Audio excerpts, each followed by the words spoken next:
especificamente para você.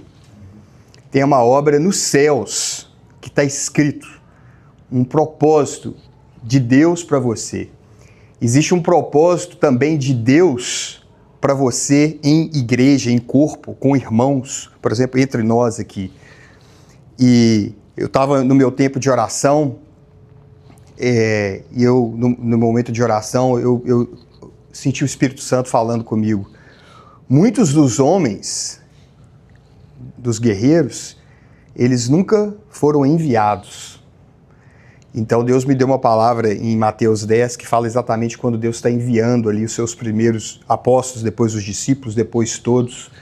E como que aquele momento de envio, ele tem uma importância no reino espiritual. A Bíblia fala que tudo aquilo que a gente concordar na terra será concordado no céu, se a gente ligar na terra, será ligado no céu. O chamado, ele acontece pela parte de Deus. Quem chama é Deus. Quem escolhe a obra que você vai fazer é Deus. Quem te envia é Deus. Mas Deus, na soberania dele, ele escolheu com que homens simples e humildes como eu e você, a gente venha reconhecer a graça de Deus na sua vida e concordar ali na terra e te enviar. Então existe algo muito importante, muito espiritual, quando nós oramos uns para os outros, nós reconhecemos a graça que já está na sua vida, a graça que já está na nossa vida, e nós te enviamos no poder de Deus, no poder do Espírito Santo. Eu queria que você abrisse aí comigo em Atos capítulo 13, nós vamos ler alguns textos bíblicos aqui, depois vamos terminar em oração, e aqui é o chamado da vida de Paulo. E como Paulo, ele foi enviado para o ministério. Se a gente para pensar aqui só de contexto, quem chamou Paulo? Deus. Quem escolheu Paulo para pregar o evangelho? Deus. Quem que apontou que Paulo seria apóstolo das nações e que através dele a revelação da graça seria liberada para a igreja? Deus.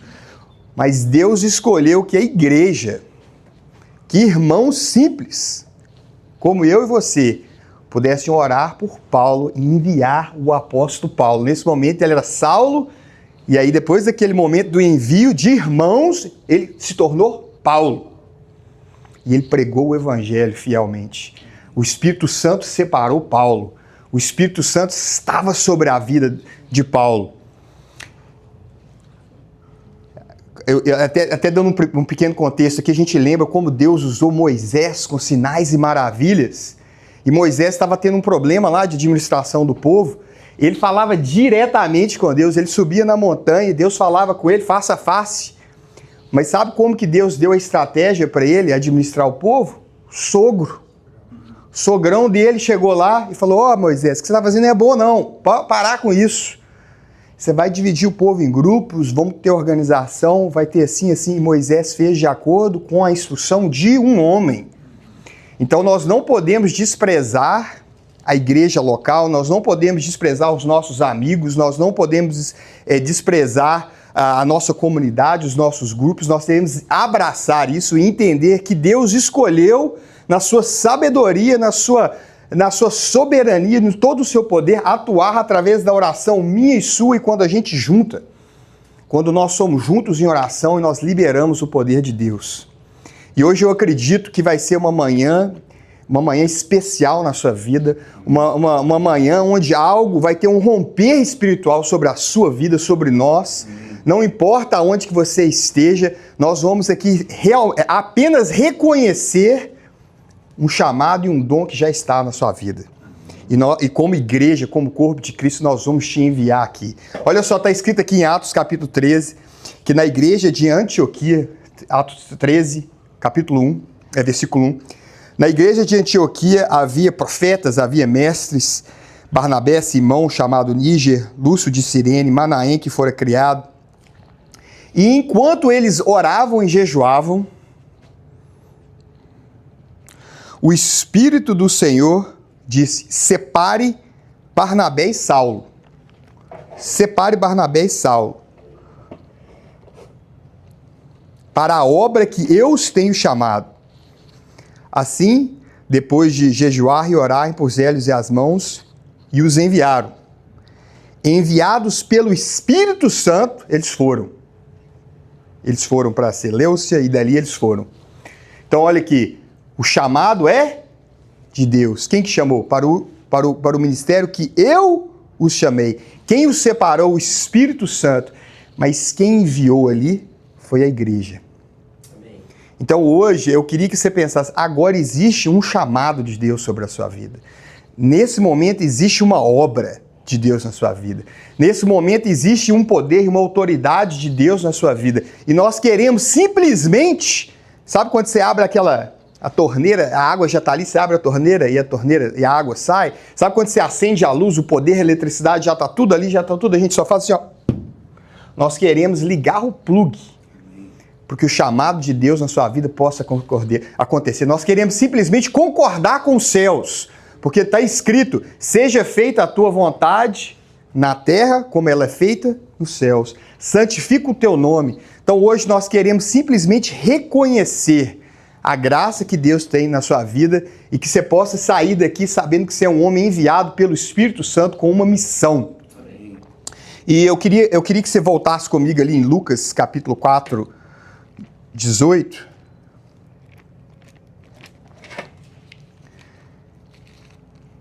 Eu tô com uma...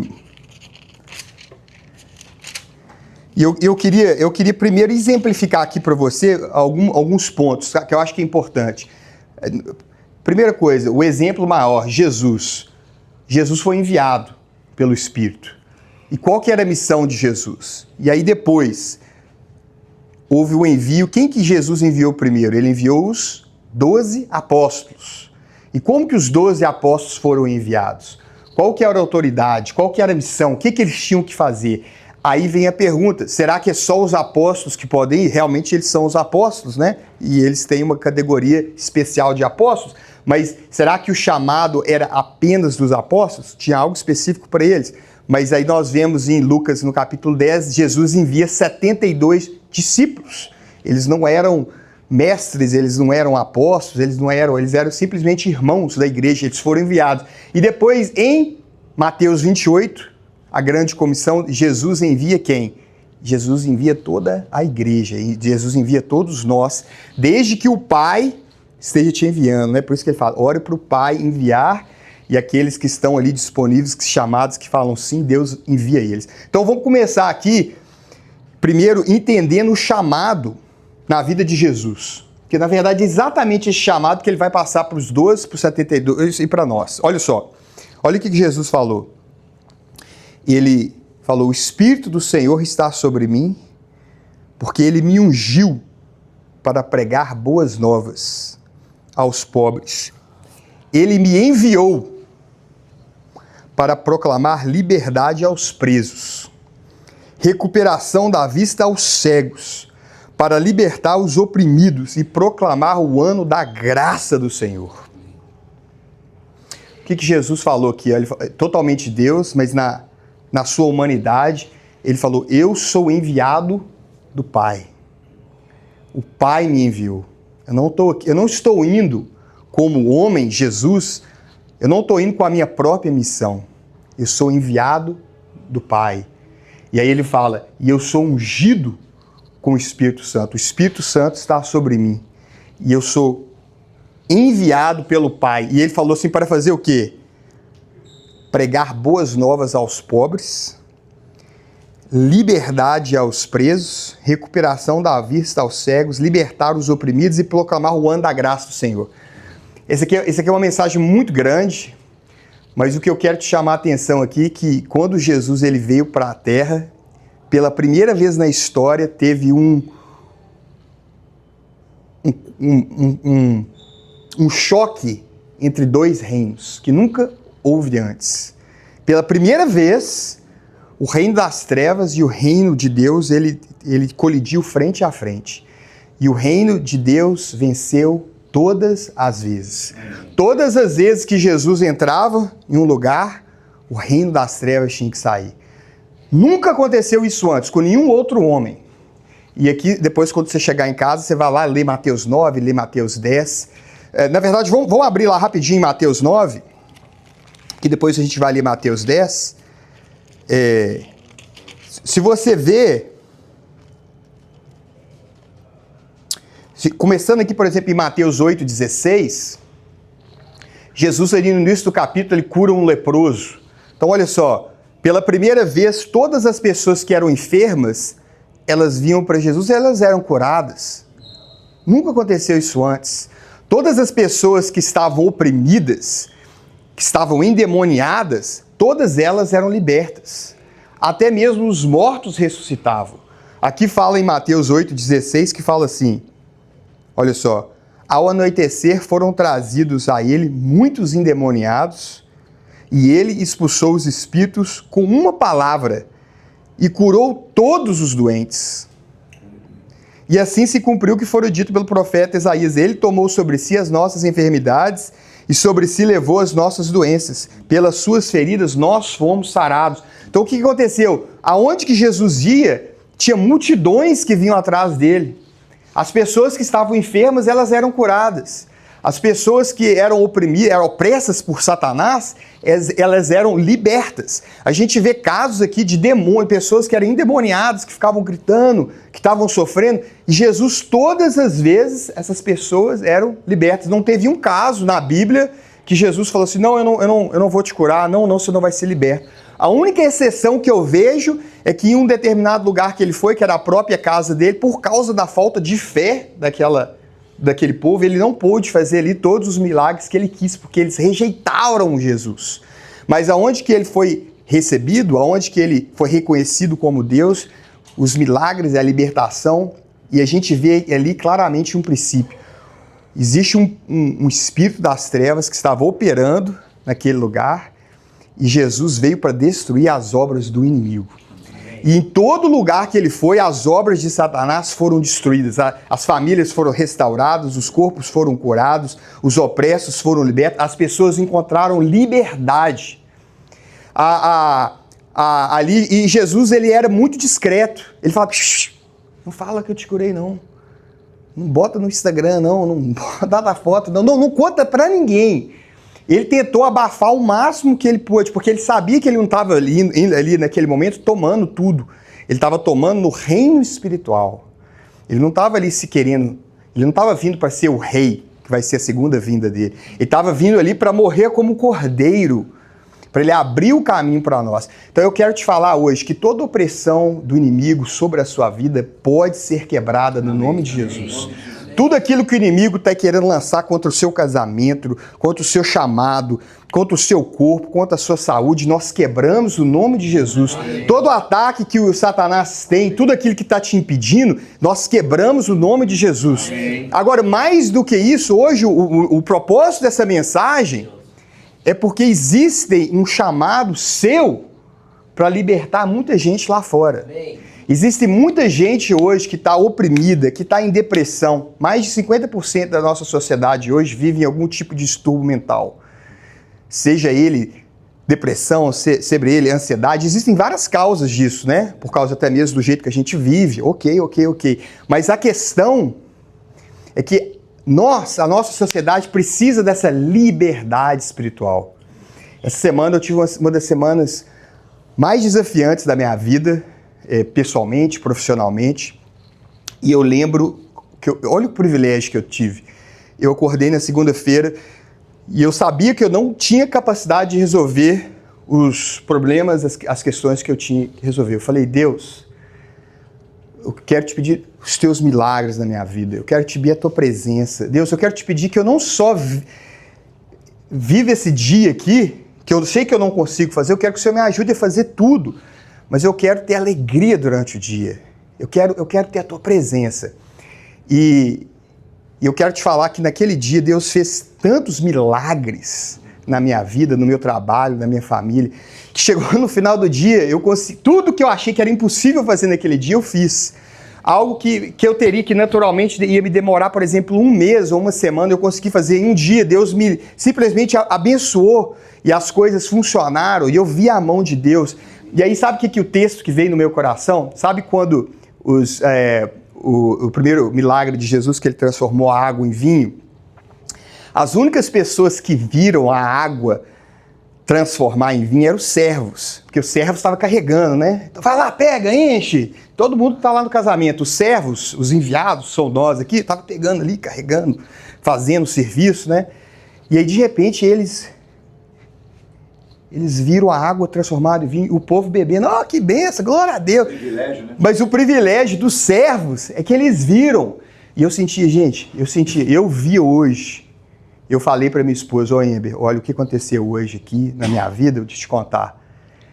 É Deus, foi Deus. E eu falo isso para você porque é um privilégio que você tem, que o mesmo Deus que está comigo, que está com o pastor, Ele está com você. E você pode fazer, seja qual for a dificuldade do seu dia, você pode trazer Deus, a presença de Deus, a glória de Deus. Você pode estar sempre no meio do seu dia, parando, descansando a sua alma, falando assim, Deus, eu bendizo a minha alma ao Senhor. Deus, eu te adoro. É impossível você estar num espírito de adoração e de gratidão a Deus e você carregar o jugo desse mundo.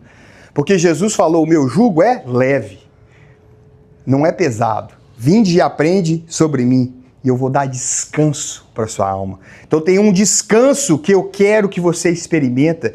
Existe hoje uma opressão, um jugo no ombro das pessoas lá fora, pessoas que você convive no seu trabalho, pessoas que você convive na sua família, brasileiros que vivem em Tulsa. Ontem a gente teve uma reunião muito abençoada também. A gente foi até na minha casa, algumas pessoas estão aqui. Foi uma coisa assim incrível. A presença de Deus. E a Bruna fez um comentário que ela falou assim, olha, pela primeira vez eu vi uma festa de brasileiros e eu vi um tanto de gente, mas meu coração ficou tão tocado porque eu vi que eles ainda não tinham experimentado a presença de Deus. E eu sinto um chamado que eu quero compartilhar com essas pessoas a vida que nós encontramos. Nós achamos um tesouro enorme. O tesouro que nós temos ele é maior que qualquer coisa que esse mundo pode oferecer. E Deus quer nos enviar para compartilhar esse tesouro. Porque existe hoje, ilegalmente, o inimigo tem mantido pessoas em prisões emocionais e espirituais. E eu quero que você tenha certeza hoje que você foi ungido pelo Espírito Santo para quebrar cadeias, para orar pelos enfermos e os enfermos vão ser curados. Amém. Que você pode proclamar liberdade, que você pode pregar Cristo e que você não está pregando simplesmente uma historinha, você não simplesmente está falando uma historinha do homem que viveu há 2000 anos atrás, não, você está falando a história de um homem que está vivo hoje, que é Senhor do Senhor, que é Rei dos Reis, que tem toda a autoridade sobre os céus e a terra, que todo joelho se dobra diante do nome de Jesus. Amém? Então olha aqui, você vê que Jesus, ele cura os endemoniados aqui no capítulo 8, ele cura o leproso. Se você passa aqui para a página 9 de Mateus, tem um paralítico, e eles trazem o paralítico para Jesus, o paralítico anda. Nunca aconteceu isso antes. A gente viu alguns profetas, eles fizeram 8 milagres, 10 milagres. Jesus está fazendo isso aqui em um dia. Tá todo mundo, os paralíticos estão andando, os cegos estão vendo, os surdos estão ouvindo. Jesus está fazendo uma revolução. Ele está mudando a história do mundo. Ele veio e falou, eu trouxe o reino de Deus está aqui. O reino de Deus é chegado, arrependem-se. Ele tá, na verdade, anunciando, olha, o reino das trevas acabou. Por isso que a Bíblia fala que ele nos transportou do reino das trevas para o reino da luz. Então, Jesus, ele liberou uma quantidade de poder, de amor de Deus. A gente poderia ir para o caráter dele, para a forma como que ele perdoou as pessoas, como que ele não era religioso, né? Como que ele era relacional, como que ele tomava vinho com o pessoal, ele sentava com os pecadores, ele pregava fora da igreja, ele vivia uma vida diferente. Jesus é o exemplo, ele é a teologia, Jesus é a expressão perfeita de Deus, Jesus é o nosso exemplo, é aonde que a gente tem que olhar olhos fitos em Jesus, autor e consumador. Você quer ver uma personalidade perfeita? Ora para Jesus. Você quer ver a liberação de um amor perfeito? Olha para Jesus. Se você quer ver como que você pode liderar de uma forma perfeita, olha para Jesus lavando os pés dos discípulos. É a perfeição. E aqui, por causa de tempo, eu não vou ler todos os milagres, mas mesmo assim não ia ter jeito. Eu só quero que você coloque na sua mente. Jesus, ele veio e ele completamente dominou o reino das trevas. E todos aqueles problemas que a gente achava que, não, isso é coisa da vida. Não, isso aqui é assim mesmo. Era tudo com raiz espiritual. E Jesus foi em todas essas áreas e ele trouxe vida. Porque ele falou, eu vim para que tenham vida e tenham vida em abundância. Quem veio para matar, roubar e destruir é o inimigo. E eu vim para destruir as obras do diabo. Existia um conflito muito claro. E a vitória de Jesus foi absoluta. Ele não estava fazendo força para ganhar, não. Era a luz entrando e as trevas saindo. E aí Jesus chegou no final do capítulo 9 aqui de Mateus, sabe o que ele falou? Sim, ele, naquele momento, ele era um homem, né? O Espírito Santo estava nele. E aí ele falou assim, é muita gente. A colheita é muito grande e a colheita é do meu Pai. E ele já tinha um plano. Porque ele, como homem, como é que ele ia fazer? Aí ele foi aqui no final do capítulo 9, no versículo 35, ele começou indo por todas as cidades e ele começou, o coração dele derreteu. Ele viu que as pessoas estão presas ainda, estão doentes. Eu estou libertando todo mundo aqui, mas e o Brasil? E Minas Gerais? E Tulsa, Oklahoma? E o pessoal ali fora de Israel, ele estava aqui só em Israel. Aí ele teve um momento maravilhoso com o Pai. Ele falou, Pai, a colheita é grande, os trabalhadores são poucos. Orem para que Deus envie trabalhadores, para que Deus envie homens, para que possam fazer o ministério. E aí sabe qual que foi a resposta aqui do Pai? Olha só, no versículo seguinte. E foi o versículo em oração que Deus me mostrou para ler aqui para vocês. Olha aí, Mateus 10, capítulo 1. Chamando os seus 12 discípulos, deu-lhe autoridade para expulsar os espíritos imundos e curar todas as doenças. Então, peraí. Aí nós temos que parar um momento aqui. A palavra autoridade, eu até estudei ela no original, ela é exousia. Eu estou pronunciando um pouco errado, mas ela significa que você pode representar um poder supremo. Como um policial, ele não tem o poder ali de fazer um carro parar, mas ele pode... como um embaixador, exatamente. É um representante, um embaixador, que tem toda a autoridade de liberar todo o poder dos céus sobre aquela situação. E aí, a autoridade de Jesus, não sei se a gente está entendendo isso, ele falou assim, você está vendo o que eu estou fazendo? Olha o que aconteceu aqui. Todo mundo está assim. Incrível, que bênção. A minha autoridade eu dou para vocês. Vocês vão expulsar os demônios. Vocês vão ensinar meu povo. Sabe, o Espírito do Senhor está sobre mim porque Ele me ungiu para pregar?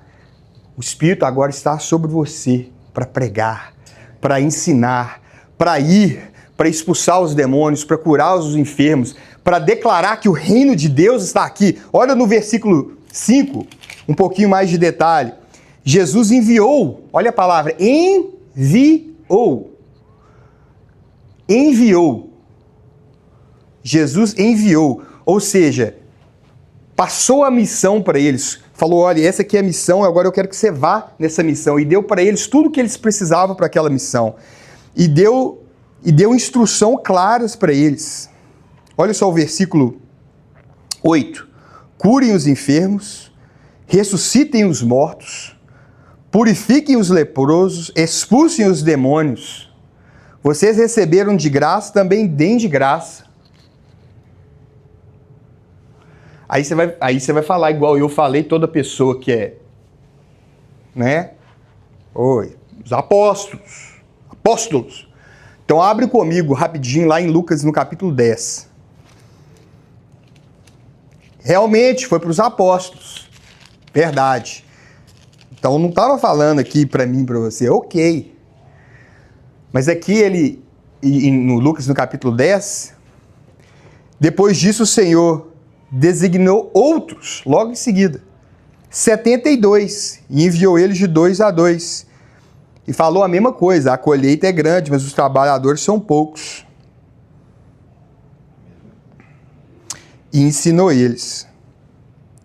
E aí, olha só, olha o versículo 17. Esses 72 não tinham título, não. E olha no versículo 17, eles voltaram, falando assim, Senhor, os demônios submetem a nós. E aí Jesus falou, eu vi Satanás caindo do céu como relâmpago, eu lhe dei autoridade para pisar sobre cobras e escorpiões e sobre todo o poder do inimigo, nada lhes fará dano. Mas não se alegre nisso, mas alegre que o seu nome está escrito no livro do Pai, alegre que você tem a vida eterna, alegre que você é salvo. Amém. E aí aqui eu ainda quero continuar aqui, você abre comigo, volta aqui em Mateus 28, Mateus 28. Bíblia. Oh. Isso. Bíblia. Mateus 28, 16. Você fala assim, então aqui foram os 72. Foram os 72. Não foi. E agora não. Olha o que Jesus falou. Foi-me dada toda a autoridade nos céus e na terra. Eu conquistei com a minha morte o direito sobre toda a alma, sobre todo o corpo, sobre toda a saúde mental, sobre toda a família, sobre todo o casamento, toda a autoridade é minha. Efésios capítulo 2.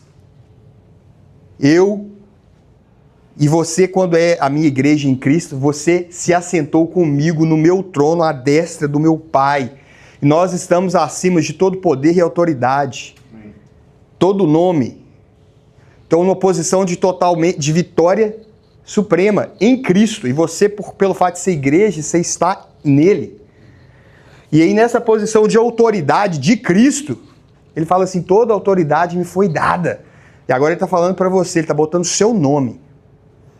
Seja qual que é o seu nome, ele está falando Rodolfo, Talismã, Xande, Davis, Jairo, Benjamin, Guilherme, Diego. Está falando o nosso nome. Está falando todos os nossos nomes. E ele está falando assim, ide, eu te envio. E eu te envio para todas as nações, para pregar o evangelho. E em Marcos 16 fala, para curar os enfermos, para expulsar os demônios, para trazer o reino de Deus e para fazer discípulos. Aleluia. Discipular. Ensinar a eles tudo o que eu tenho te mandado. E eu estarei com você todo o momento. Sabe o que quer dizer? Que Jesus está aqui agora. Amém. Aonde que está Jesus? Eu sinto a presença dele, amém. Meu coração queima aqui cada palavra que eu falo com você. Eu tenho certeza que você sente a presença dele também. Mas cadê ele? Não estou vendo ele. Sabe o que ele falou para os discípulos? Na hora que que os discípulos... Não vai não. Vai não, Jesus, fica aqui. Eu ia agarrar também, você não ia não. Imagine que o cara anda sobre as águas, multiplica os peixes. E assim, uma pessoa cheia de amor, você fica doido. Você ia ficar querendo com ele o tempo todo. Tem para pagar imposto. Ele fala assim, tem que pagar imposto, vai lá e pega do peixe, aí o peixe abre a boca, tira a moeda. Qualquer pessoa ia apaixonar literalmente, completamente pelo homem Jesus. Totalmente. Aí ele fala assim, tô indo embora, galera. Tô indo embora. Não vai não, pelo amor de Deus. Aí ele falou assim, deixa eu te contar aqui uma coisa. Vai ser melhor se eu for. Porque quando eu for, agora eu sou um, né? Mas quando eu for, eu vou poder liberar o meu Espírito sobre todos vocês. E esse mesmo Espírito está sobre mim, vai estar sobre vocês. Já viu aquela estrela do mar? Uma vez eu tive o privilégio de ir lá para Angra, o Xande é lá daquela região, né, do Rio de Janeiro. O Rio de Janeiro é o lugar mais bonito do mundo. Rio de Janeiro, cara, Nós temos que tomar o Rio de Janeiro para o reino de Deus. Porque às vezes o que impede a gente de ir para o Rio de Janeiro é um pouquinho do perigo, né? Eu mesmo assim, eu vou. E eu amo, a minha esposa é apaixonada, ela é americana, ela é apaixonada com o Rio de Janeiro, cara. A gente gosta também demais do Havaí, mas o Rio de Janeiro é mais bonito, cara. O Rio de Janeiro é mais bonito. O problema com o Havaí é que é avançado, né? Não tem perigo e tal. Mas tem vulcão. Tem vulcão. Aí a gente foi lá, corta a estrela do mar. Em Angra tem muita estrela do mar, né? Então você mergulha e você pega as estrelas assim. E cada estrelinha que você corta, ela multiplica. A ideia de Jesus era isso. Eu sou um primeiro fruto. E eu vou, como uma semente, eu vou morrer. Mas através da minha morte, vai espalhar. Vocês vão ser filhos como eu, no mesmo espírito. O mesmo espírito que estava sobre mim está sobre vocês. Vocês vão ser meus irmãos. Jesus fez a gente irmão dele. Você lembra aquele momento depois que ele ressuscitou? A primeira palavra dele para as mulheres que viram eles é: fala para os meus irmãos. Então não é mais meu servo, fala para os meus irmãos.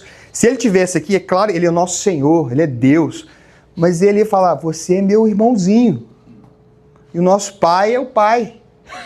Ele compartilhou o pai com a gente, o pai todo-poderoso. E ele agora é o nosso irmão mais velho. Sabe aquele irmão mais velho que te olha, que te dá o exemplo? Ele é nosso Big Brother. E ele está falando: olha, do mesmo jeito que eu fiz, meu irmãozinho, você vai fazer. Porque o mesmo Espírito que estava sobre mim está sobre você. E eu te envio. E eu quero que você saiba que você tem a autoridade que eu tenho, porque eu conquistei tudo. Eu venci. Eu tenho toda a autoridade. E aqui eu queria fazer mais 2 pontos aqui. O primeiro ponto, que seria já uma outra mensagem, mas é a mensagem do discipulado.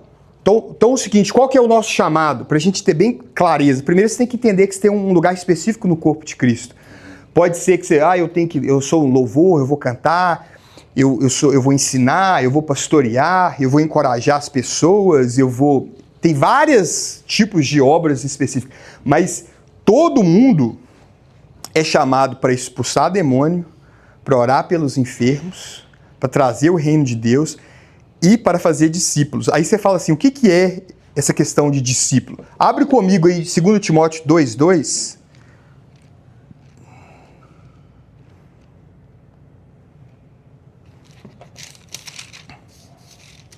Hoje nós estamos indo mais na palavra aqui. E as palavras que me ouviu dizer na presença de muitas testemunhas, confias a homens fiéis, que sejam também capazes de ensinar a outros. Então é o seguinte, olha só, Romanos 8 fala assim, que Deus nos escolheu, e aquele que ele escolheu, ele chamou, aquele que ele chamou, ele justificou. Isso tudo acontece assim, ó, bum, ser justificado. E os que ele justificou, ele santificou. O processo de santificação, ele é um processo. Então, isso não é... todo mundo está sendo transformado mais como Jesus, mas isso não acontece de um dia, uma semana, isso acontece na nossa vida. Isso é discipulado. Então, Jesus está falando para assim, olha, eu quero que você seja comprometido com o discipulado. Discipulado é pegar homens fiéis, vocês aqui, e geralmente são poucos. Jesus discipulou só 12. Jesus. Então talvez a gente vai discipular 3, 4, 7. Às vezes porque você vai viver um ministério maior de que 3 anos, você possa ter que ter mais de 2 discípulos, né? Amém. Mas você vai pegar um número pequeno e discipular. Discipular é ensinar essa pessoa a obedecer a tudo. Então é você caminhar com aquela pessoa. Você ensinar ela, ó, o que a palavra diz sobre as suas finanças, o que diz sobre o seu casamento, o que a palavra de Deus ensina sobre o trabalho, o que a palavra de Deus ensina sobre a vida. Amém? Isso é discipulado e esse é o nosso chamado. Então hoje eu queria te comissionar pelo Espírito de Deus, que você é chamado para discipular. Se um dia quando a gente estiver diante da glória de Deus, eu não quero que a gente seja surpreso, porque O que Deus vai me julgar? Ele vai julgar pelo amor? Vai. Pelo tanto que você amou ele, sim. Mas uma coisa que está bem no centro é o seguinte: você fez discípulos, você foi fiel para discipular, você foi fiel para levar o reino de Deus, você foi enviado, você entendeu que você é enviado de Deus para pregar o evangelho, para discipular, para orar pelos enfermos e para viver o seu chamado. Tem um caso muito interessante de um cara, acho que lá no Brasil, que ele tinha uma casa que tinha uma piscina. E aí ele tinha um funcionário e falou: eu quero que você limpe a minha piscina, que eu vou viajar. Aí ele foi, viajou. Quando ele voltou, o cara fez de tudo, limpou a casa, lavou o carro, lavou a geladeira, mas a piscina ele não limpou. O cara não gostou. Falou: cara, eu te pedi para limpar a minha piscina. Eu não pedi para você limpar a minha geladeira. Então que a gente não chegue no céu falando: ó Deus, eu fiz isso aqui, ó. Eu escrevi o quadro, eu fiz não sei o quê, eu fiz não sei o quê. E Deus vai falar assim: ou você foi me visitar quando eu estava na cadeia? Quando eu estava enfermo, você orou para mim? Quando eu estava sem esperança, você me deu a palavra de esperança? Ou quando eu não tinha pai, quando eu não tinha mãe, você foi meu pai, você foi minha mãe? Isso é discipulado. É a gente amar. É muito fácil, né, a gente simplesmente gerar filhos. Mas é mais difícil criar e ser pai. Deus está te chamando para ser pai espiritual. Deus está te chamando para ser pai espiritual. Para você pegar meninos no espírito e conduzir eles para eles serem fortes. Quem é pai aqui sabe que ser pai é mais do que simplesmente fazer menino nascer. A concepção é uma coisa, mas vai criar aquele menino. Vai formar o caráter daquele menino.